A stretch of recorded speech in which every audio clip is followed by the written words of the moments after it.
GST काउन्सिलने जे reforms केलेले आहेत त्याचं आम्ही स्वागत करतो।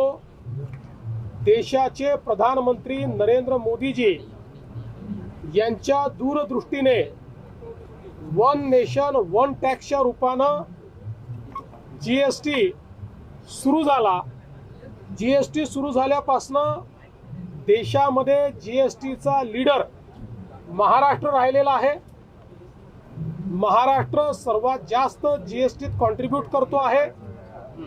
महाराष्ट्राने जबरदस्त जीएसटीचा ग्रोथ रेट राखलेला आहे। याही महिन्यामध्ये सर्वाधिक कलेक्शन महाराष्ट्राने केलेलं आहे। आणि ज्यावेळी सेकंड जनरेशन रिफॉर्म्स हे आणण्याचं प्रधानमंत्री मोदयांनी घोषित केलं, हे जे काही रिफॉर्म्स आहेत हे अत्यंत महत्त्वाचे आहेत, कारण काही स्लॅब्स काढून टाकण्यात आलेले आहेत आणि बहुतांश गोष्टी या खालच्या स्लॅबमध्ये आणण्यात आलेल्या आहेत।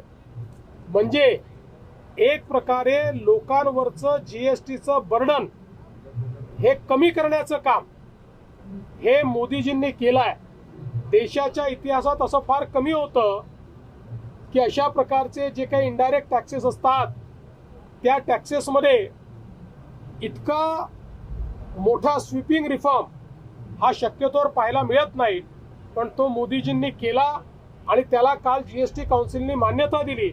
आणि मला सांगताना आनंद वाटतो, महाराष्ट्राने या रिफॉर्म्सचं जीएसटी काउन्सिलमध्ये पूर्ण समर्थन केलं।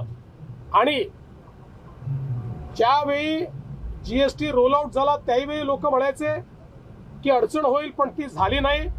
आताही मला विश्वास आहे की याच्यामुळे व्यापाराला खूप मोठ्या प्रमाणात फायदा होईल, व्यापार बूस्ट होईल, नवीन रोजगार निर्मिती होईल, लोकांवरचा बोजा कमी होईल आणि अर्थव्यवस्थेला प्रचंड मोठी चालना मिळेल।